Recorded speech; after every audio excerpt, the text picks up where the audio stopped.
this week on a bubble chat. Look. Now, you're going to learn once, you're going to learn twice, you're going to learn three times, never go round. Leave this damn girl alone. Y'all about to get tainted like Chris said Michelle career was. She ain't been right ever since then. And I was going to say, y'all might not even get HBCU when he done with you. I don't know about it. I want to start off by saying this. How the police hate and the police brutality against a people of color still continues in this new decade is honestly totally beyond me. When I heard the story, I can totally relate because if things didn't turn out as we hoped it we would feel like a little bit disappointed, and we feel angry, and sometimes we let our ego take over, questioning if we ever did enough, you know. But the feeling of it doesn't last forever. Yay, Kanye West. Where the fuck they gonna call this motherfucker nowadays? Has been giving you the side eye by numerous fans for interrupting Taylor Swift's acceptance speech in 2009 in DMA. I know we only doing this because you goddamn Taylor Swift fan. We only talking about this shit because you is a Taylor Swift fan.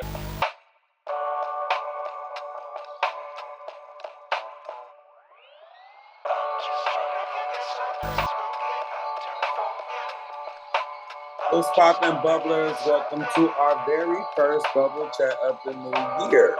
The podcast where we dive into the latest trends, pop culture, and everything in between. As we ring in the new year, we are thrilled to wish all of you a happy new year. Thank you for joining us as we step into 2025 together. Here's to new beginnings, cherished memories, and endless conversation. Today's episode is all about celebrating 25 years of Y2K, an era that defined the world in so many ways, from the glittery fashion trends to the that to the to the tech that promised to change our lives. Y2K was more than just a turn in our century; it was a cultural phenomenon. We're diving deep into what made this moment so iconic and why its influence is still seen in today's authentic in attitudes, aesthetics, and attitudes. We'll explore the music that dominated the airwaves, the movies that captured our imaginations, and the early days of the internet that began to reshape how we connect. And let's not forget the infamous Y2K bug that had everyone holding their breath as the clock struck midnight on January 1st, 2000. It was a time of excitement, uncertainty, and endless possibilities. We'll also be sharing listener stories about their favorite Y2K memories, whether it's your first computer, a beloved fashion trend, or a pop culture moment that left a lasting impression. We're bringing your voices into the conversation. Your nostalgia and reflections help paint a vivid picture of what this era meant to so many. So grab your metallic accessories, cue up your favorite late 90s playlist, and join us as we revisit an unforgettable milestone in modern history. As we celebrate 25 years of Y2K, we're reminded of the excitement and creativity that defined the turn of the millennium. Let's get chatting and start a new year with a blast from the past. As Wendy Williams once said, it's time for Hot Topics. How you doing? How you doing? To kick off this new year, Tory Lanez recently accused hot girl coach Megan Thee Stallion for weaponizing the justice system after she recently seek a restraining order against him in this past month. According to council documents, Megan improperly decided to use the LA Civil Court to file a request for civil harassment restraining order against Tory Lanez. Oh, Lord, forgive me, people, who has had zero direct contact with her. Megan's attorney said that in a statement that it was delusional that the felon convicted of a violent crime for shooting the victim and then harassing her is even contesting a request for protective order, and the court is confident that they will act to protect the victim. Tory continues to subject her to repeat trauma and victimization despite being sentenced to 10 years in prison for shooting her in the hoof in 2020. What do you think about this, Bubblers? I'll start with you, Adonis. I mean, well, look. You're gonna learn once, you're gonna learn twice, you're gonna learn 3 times, maybe go round. Leave this damn girl alone. Right. Now, I mean, you know, if you didn't shoot her, leave her alone. If you're not harassing her, just stop. I mean, this is much. This is much. And then it's embarrassing that your little leprechaun ass is in jail serving time and they talking about you out here harassing her indirectly. It's just like, I mean, what kind of foot soldiers do you have? Go on and join a support group. Right. There's a document. I talked about that before, but there was a document that was released on Amazon Prime Video. I think from what I've seen, it looks like not Anne, but Megan and Tory have some sort of like affair or entanglement, whatever it is. I wasn't sure if it's perfect, but they like have an entanglement and like I think like that's when things get heated, which caused Tory to shoot Megan's in the foot. It's not just 1 feet; it was both feet, and according to the Wendy Williams show, like and like why I'm just if Megan doesn't want to talk to you, then and she doesn't want to talk to you, like leave her alone. She's already been through enough hell already. She's already waited for the outcome from the court, and just leave her. Just leave her alone. If Megan doesn't want to talk to Tory, then Megan doesn't want to talk to Tory. Period. Period. I'm just confused on how how that's gonna work. Like, how is she placing a restraining order against someone who's in jail? Like, That's how why is he that need to give it up. Just stop, son. Stop. I'm confused. I don't know. I don't know for sure if he's like still in jail though. I don't know for sure if he's like still in jail though. We don't know if he's still in jail. What you mean by that? I mean, because like if you're in jail, how would you end up accusing someone of weaponizing the justice system? And because like I think Megan has made it very clear that she filed a restraining order against him, just in case if he does get released from jail. I don't know. I mean, that little leprechaun, he got a mighty gold pot. He got a mighty motherfucking rainbow he over here operating under. All right, up next, Mean Green Marching Machines of HBCU Mississippi Valley State University has been invited to participate in its 60th presidential inauguration parade for soon-to-be president once again Donald Trump. Oh. The university lauded the opportunity as a once-in-a-lifetime experience for its students. As president of the university, Dr. Gerald Briggs emphasized that the performance would give the band the opportunity to showcase the cultural legacy and invest in future community leaders. The band is fundraising to cover $350,000 going towards traveling costs, accommodations, meals, and equipment transport for the trip. And Taco Bell. The marching band is continuing a proud legacy as it made history as the first HBCU band to march the tournament of Roses Parade in 1965. Any thoughts, Bubba? Y'all about to get tainted like Chrisette Michelle career was. She ain't been right ever since then. And I was gonna say, y'all might not hear HBCU when he done with you. I don't know about it. You're not gonna be able to go to the backyard, the barbecue, the tailgate party, or nothing. Okay, I'm just gonna tell you right now. This is not good. This is not good. I mean, to be first is not good all the time. One thing I want to say, like, I don't know if they're like supporting Trump, but I think the fact that they've been invited to celebrate the inauguration is kind of like I'm kind of like in the middle of it. You know what I mean? Like I'm not against it. I'm not against it. I'm not for, and I'm not really against it, but I'm just like in kind of like in the middle, like not in like in the middle, but like right over there for the middle, you know, because like we all know. Michael Jackson said it's too high to get over, nephew. It's too low to get under. Where you at? If you're not in the middle, where you at? I'm right there in the middle, like this is the middle that people normally be in, but I'm like right here, like almost there, but like almost there, even though I'm not a Trump supporter, but like not like completely in the middle. Ooh.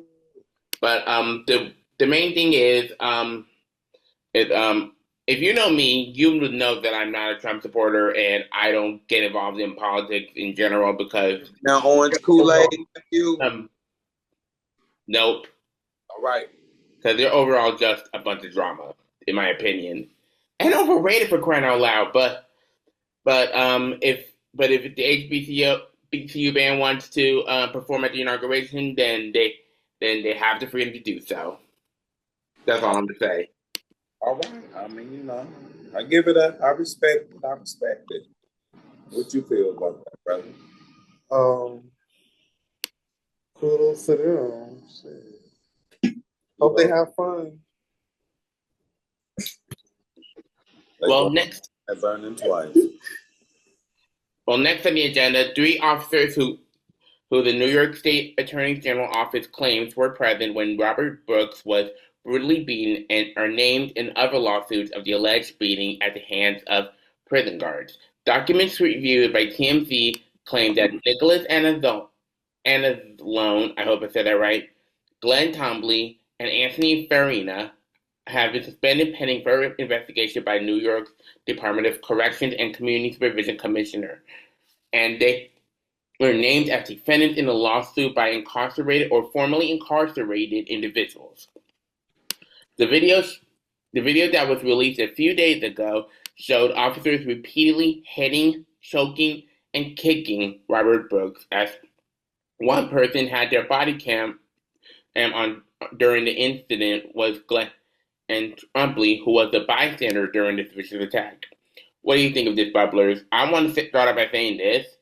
How the police hate and the police brutality against a people of color still continues in this new decade is honestly totally beyond me.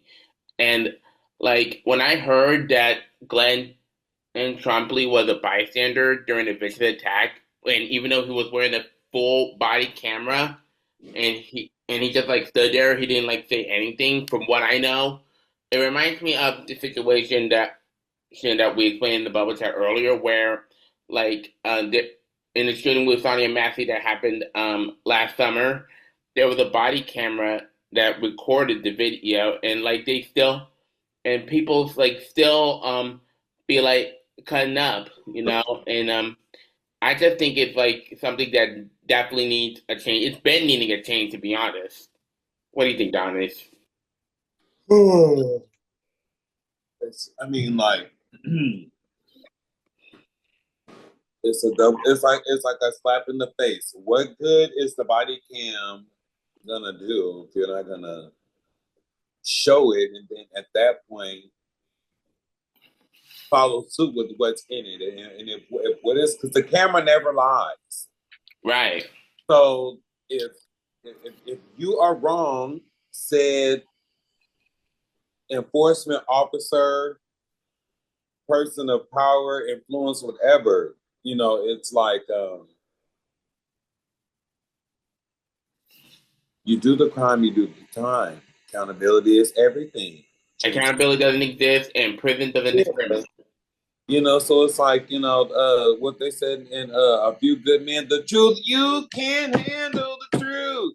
You know, it's just like, get it together because you are persecuted. You're ready to persecute. I'm so happy that, well, we lost a young man. It's not like he didn't die. You know, it's I don't know if he died for sure, but I do know that he was really beaten. But yeah, it is like 2020 fucking. It is 20 fucking 24. Soon to be 2025 for crying out loud. And like here we are.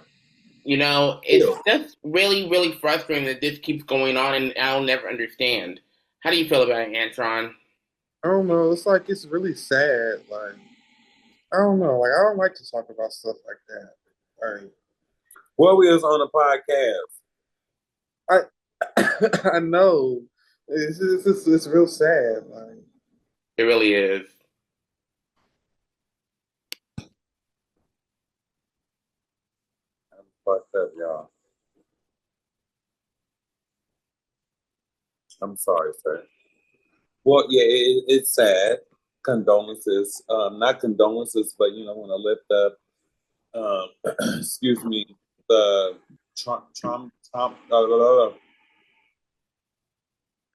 no, Brooks. Robert Brooks. Robert Brooks. We want to lift up Robert Brooks and his family and hope that they come out on the winning end of this situation. But up next, boxing legend, good old Mike Tyson opened up about his loss to Jake Paul, admitting that he felt a little disappointed after he got his ass whooped. He opened up in an interview with Covino and Rich on Fox Sports that everyone was so excited as the fight was such a big ascent. Tyson told the host when asked if he was happy with the outcome and while opening up about how they got to get back to living as he was training 9 months prior. As you all know, the fight at the AT&T Stadium was going to be scheduled for July 2024, but was moved to November after Tyson had suffered a life-threatening ulcer. What do you think about this, Bubblers? Would you be mad that you got your ass whooped for $30 million? Tell me that. It was really a lot. When I heard this, like, I just want to say this. When I heard the story, I can totally relate because like if things didn't turn out as we hoped it would, we would feel like a little bit disappointed, and we feel angry, and sometimes we let our ego take over, questioning if we ever did good, if we ever did enough, but like it, but like the feeling of it doesn't last forever. Like you still feel proud of what you've done and how far you came, and I think that's what Mike was trying to explain during the interview. Like you feel disappointed about it a little bit, but then you realize that's all you can ever do with your best, even though sometimes it might not be good enough. And like I said, had he not taken care of himself, and we explained this in the bubble chat before, but had he just continued to keep going after he was suffering from a life-threatening ulcer, or wait, wasn't it an ulcer? Yes, yes. Um, from a life-threatening ulcer, it would have ended up a lot worse. But looking at it, he wanted to. I think he like wanted to take the L just to listen to his body, and I think that's something that a lot of people in the sports industry might not have been aware of, probably because it's been like a taboo subject, and just like how mental health in the music industry became a taboo subject, people like nowadays listen to their bodies. So for example, like one of the exercises is push ups. I still can't push push down like the great and then back up. So that's why I've been doing it on my knees easily. So that, but like Shan, I think you remember her, Adonis. Shan demonstrated a modified push up where you like Yes, yes. become like a seesaw, like you. Uh-huh. Yeah. How do you feel? I don't think he felt disappointed. Ain't no way he disappointed. I feel like he knew he wasn't gonna do too good. Right. I don't think he felt disappointed. Get your ass whooped. $30 million. The exchange ain't no lie. I don't know. I just don't feel like he felt disappointed for losing. Like But we'll be right back after this short break. Stay tuned for more stories, memories, and surprises as we continue our journey through 2025. Oh, the 25 years of Y2K. Don't go anywhere. The bubble chat will take on. We'll be back in the flash.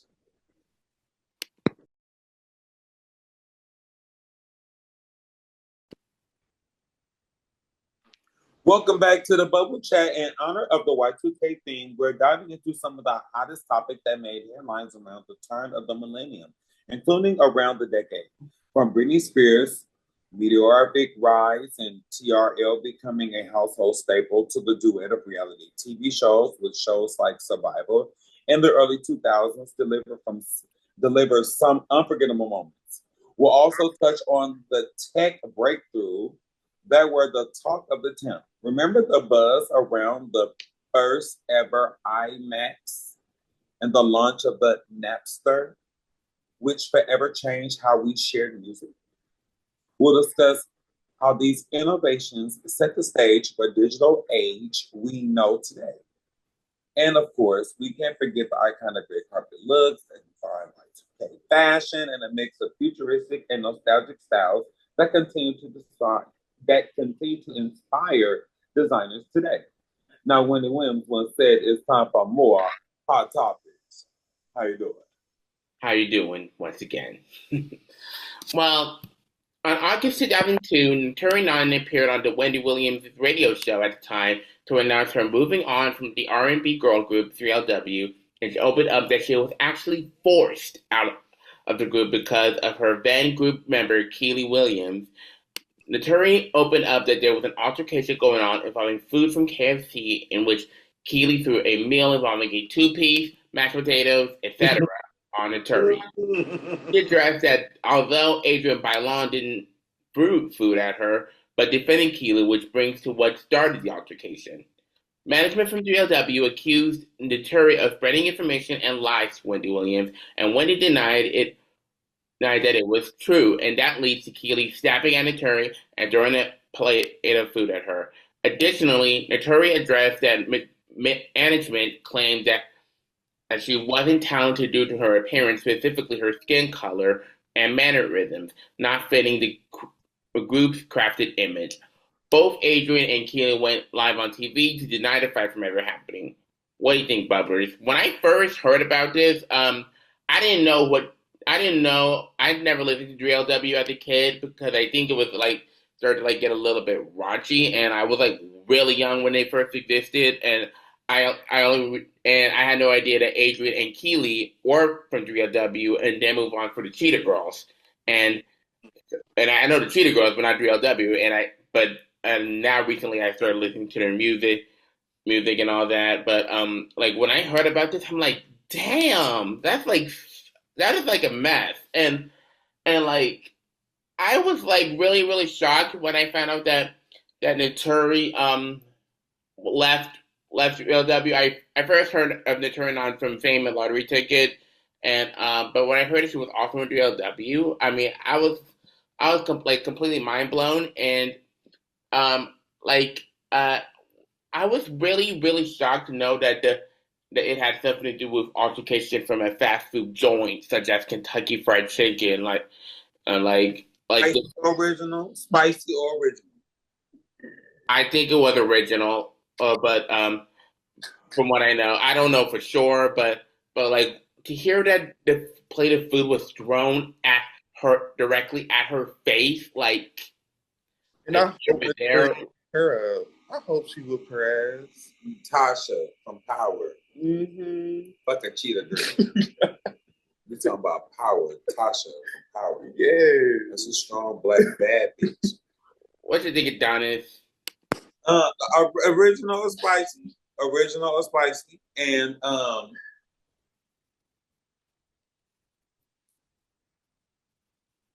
not like you reap what you sow, not like karma will come around to get you. It is from the chicken tenders, squabble, mashed potatoes and corn, that Adrian married well, Tory is actually the one that's still active, and I'm not taking anything away from Keely. But when you think of 3LW, you think about promises. Oh my God. But who is relevant and staple in the culture is Notori. Because she is fucking Tasha St. Patrick. She has fed the culture something that Adrian, that girl Keely, could never do. Even though Keely came through and was acting a fool on that TV show and all that stuff, and whoever she promotes other groups and curating them and all that stuff, you can't take that from Tasha. And then when they did the show with Eve and her and Brandy, no, man, promises, original spicy. Moving on to the next. Now, Bubbles, I'm finna finish. I'm finna let you finish. Okay, you gonna read it? Let me make this edit just in case I did a typo. No, it's okay. Okay, now, Bubbles, I'm gonna let y'all finish. But the 2009 VMAs had to be one of the most messiest pop culture moments of all time. Yay, Kanye West. Where the fuck they gonna call this motherfucker nowadays has been giving you the side eye by numerous fans for interrupting Taylor Swift's acceptance speech in 2009 in the VMAs. I know we only doing this because you goddamn Taylor Swift fan. We only talking about this shit because you is a Taylor Swift fan. We're not gonna talk about this man mental motherfucking illness. We ain't gonna talk about how him and Jay-Z ain't friends no more. How Beyonce never gave Kim Kardashian a chance. You gonna sit here and bring this bullshit, but it was good. It was good. Okay, let me finish. Taylor Swift at her very first VMA MTV Award for Best Female Video for a song "You Belong with Me." Shortly after accepting the award, Kanye West jumped on the stage, flew on the stage, appeared like a motherfucking magic trick on the stage, interrupted Swift by saying that Beyonce should have had won. She has the best vocals of all time. And the outburst was met by a shocked face from even Beyonce, her own motherfucking self. And so stood in shock the whole entire time, turning red as the crowd erupted and booed, likely to Kanye West. Now, I'm going to say this shit again, nephew. Mm-hmm. That was a good story. But you only brought it up because Taylor Swift, punk ass. I'm just saying. Now I'm fed up with this. Now it's really not 2025 right now today, people. Nephew, we're not gonna bring this shit into 2025, nephew. What do you think, Adonis? I'm gonna have to give you some change on this quarter with this white woman. You was not an NBA player. I need to let her go. Let the spirit out. Be loose, nephew. Be loose. Hold up. All right. And I don't want to ask how you feel about it. I want to say this. I did not. This is one of the another pop culture moments that I never even heard of until recently, and the lies. Until like at least a few years ago, because like I think I didn't know what VMA even was at the time, but I think I do know that it was a award show. I think I remember watching the VMA for the first time. How old were you in 2009, nephew?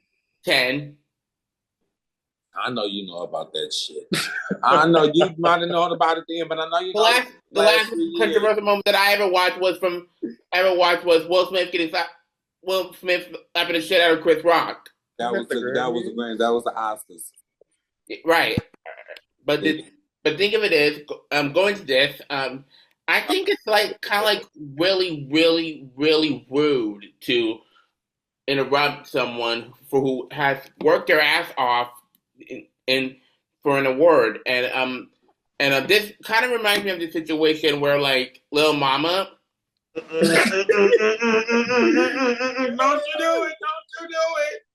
Don't nephew! Don't you? The VMAs. This is not that. Ooh, they are something always happening at the VMAs. Like, anyway, it reminds me of the situation where like from what Lil Mama, I think it was from the 2009 or 2010 VMAs where Stacey and Alicia Keys were performing Empire State of Mind, she like walked on the stage Yes, she did.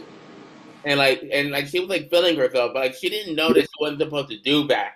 And It was like accidental from what, and it was And Nikki was accidental feeling from what herself I when she called out expected. Miley. Kanye was feeling himself the same way. But here's the thing. Here's the thing, though. But, The only difference is Lil Mama didn't even know that she wasn't supposed to do that, but she felt like inspired by them, so that's probably why she did it. From what She knew she I was supposed know, to do that. but Kanye like went on stage and interrupted the acceptance speech like on purpose. Mama knew she was not supposed to do that. Beyonce tried to grab the little girl. and Beyonce tried to act shocked when Kanye West did that shit because he didn't think he really was going to do it. All right.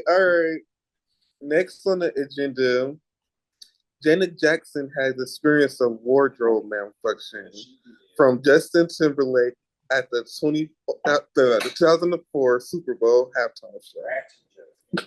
Ratchet Jackson. Halftime show performance. Janet, who was one of the halftime performers. Oh shit! Okay, my bad. Janet, who was one of the halftime performers, performed the melody of All Free, Rhythm Nation, The Knowledge before performing Rock Your Body, along with Justin Timberlake, who was also one of the performers. As he sang the lyric, "I'ma have you naked" by the end of this song, he tore open her costume, exposing her right breast to 140 million viewers, as the incident was referred to as the Nipplegate by the media.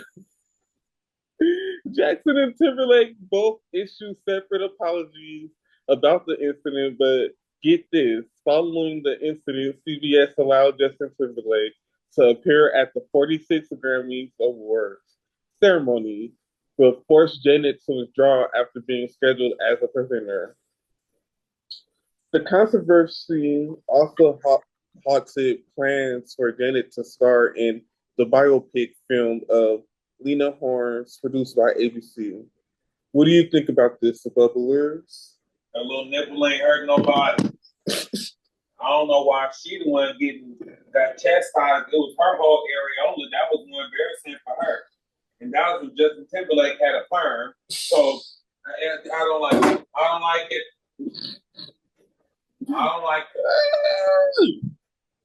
That's hella funny. One thing I want to say is when it comes to reality TV, and I'm not putting this on Janet Jackson or Justin Timberlake, but there's a law where specific parts are not allowed to be exposed on TV, such as nudity and all that, and the federal, and which brings to the fact that the Federal Communications Commissions heavily fined all companies involved and continued an investigation for 8 years, losing its appeal for a $550,000 fine against CBS. So, but I want to say this: Janet didn't deserve to have those opportunities taken away simply because her right boob was exposed. Is the nipple ring?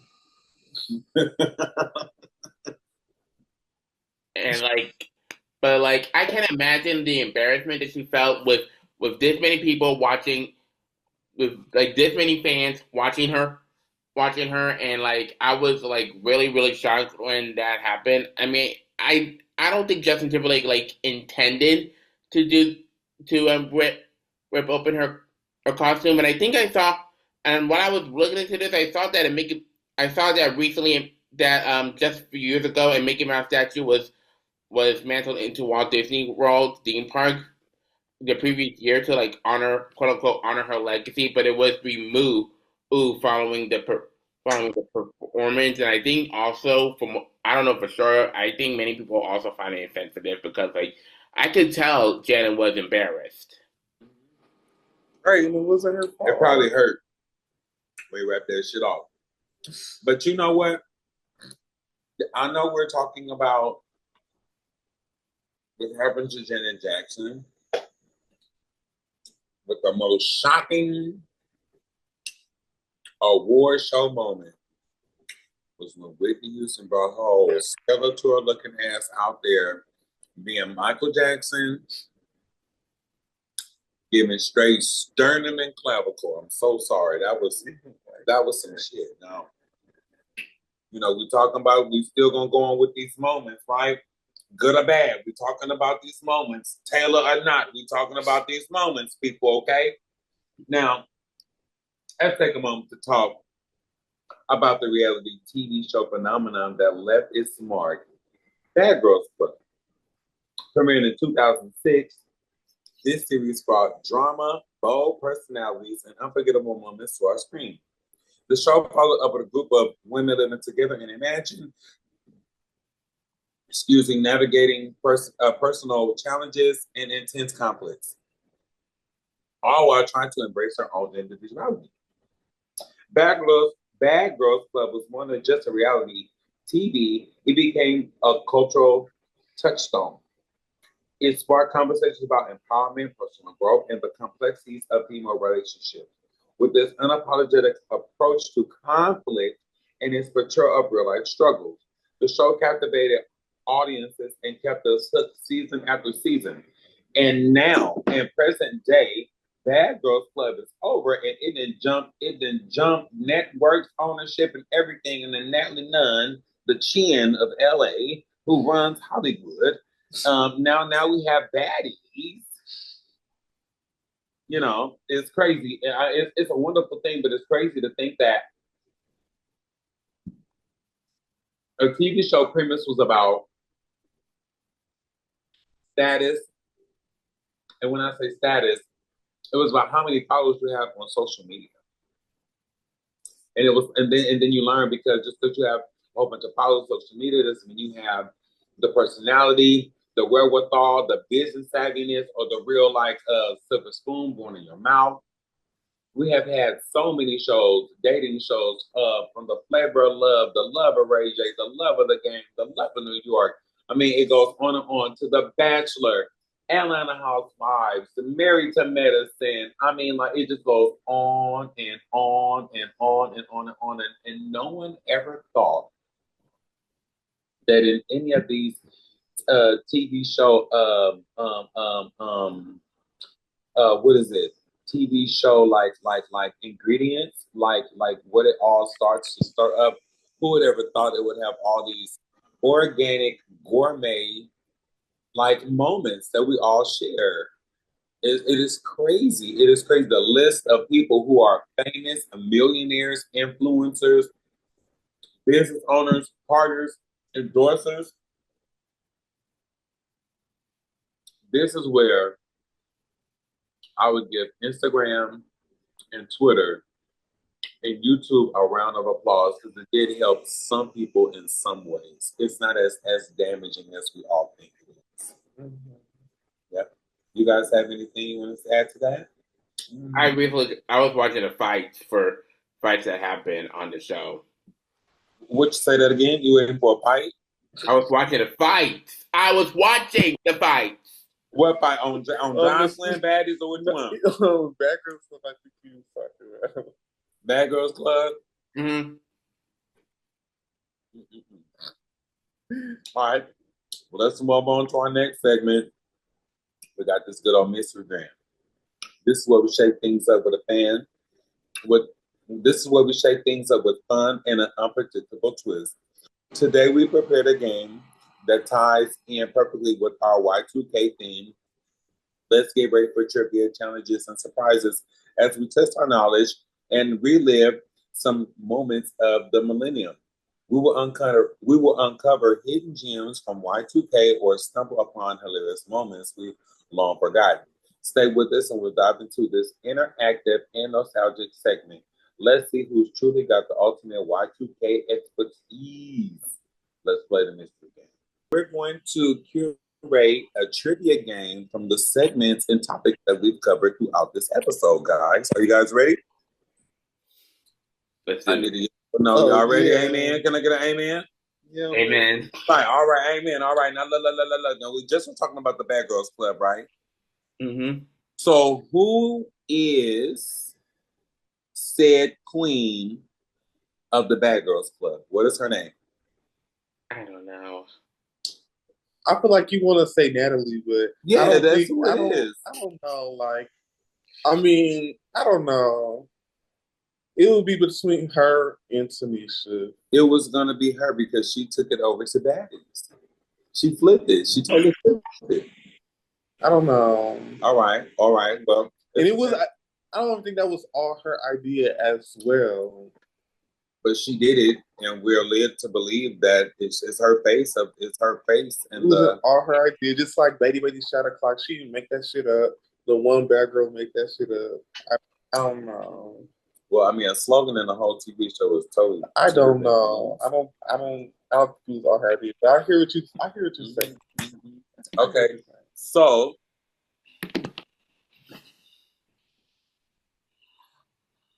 there was For the Love of Ray J, For the Love of the Game, originally For the Love of Flavor Flav. Mm-hmm. But what is NBC's love contest competition TV show called? There's one for a girl and there's one for a boy. What are they called?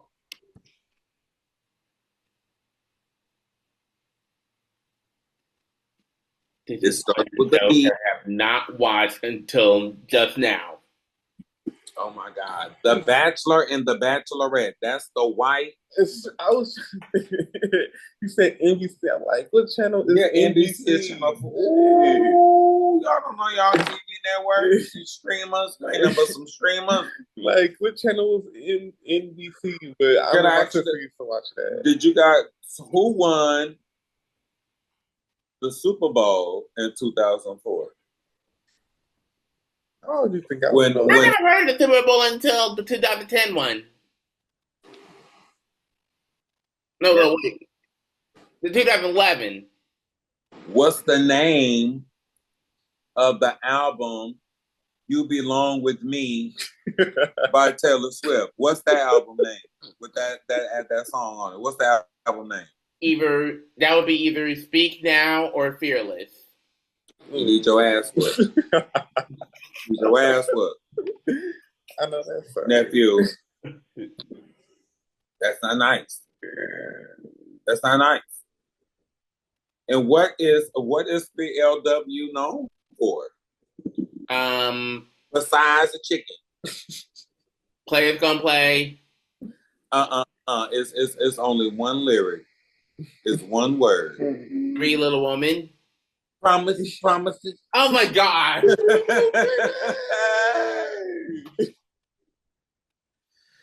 Okay, the next is who is a queen of talk? Who's a queen talk show icon? And we quote her every episode. Tasha K. I don't know. Oh, Wendy Williams. Yeah. Now she gonna jump out that wheelchair and whoop your ass. I can't believe you said that. Now we give her homage every episode. You gonna diss her like that for the new year? See, this is another thing. Don't bring this shit into the new year, bubblers. If we still in 2024 while we're recording, we do not want that completing this bullshit in 2025. I need y'all to help me chastise this man. He need a muzzle. Boy. That's our dice, nephew. That is our dice. I can't believe you're gonna say I don't know, but you sure knew that damn Taylor Swift. You sure knew that damn Taylor Swift. You know, it's just like kids be singing the song in the backseat. Your mom be saying, "Yo ass sure know that shit don't know no damn division. You been messing up in your literary arts and all the shit. Yeah, you know that damn Taylor Swift. Yes, you do. You know that show motherfucking Taylor Swift. Yes, you do. But look, and just like that, we're about to clock the fuck out. We want to thank you all for tuning in and taking this nostalgic journey with us. Taylor included, want to or not. It's been a blast revisiting the Y2K area and celebrating 25 years of its unforgettable influence. We hope you enjoyed the memories, the laughs, and the surprises along the way in this episode. Please do not forget to follow us on social media and share your favorite Y2K moments with us. Your stories and insight always add so much to our conversation. Plus, if you have any ideas for topics that you would love for us to cover in the future episodes, let us know. We all ears. Here's to starting a new year with positivity, creativity, and plenty of fun. Until the next time, stay curious, stay kind, and keep the conversations going. This is a Bubble Chat signing off, and we'll see you soon. Happy New Year's, guys. Peace out, y'all. Happy New Year.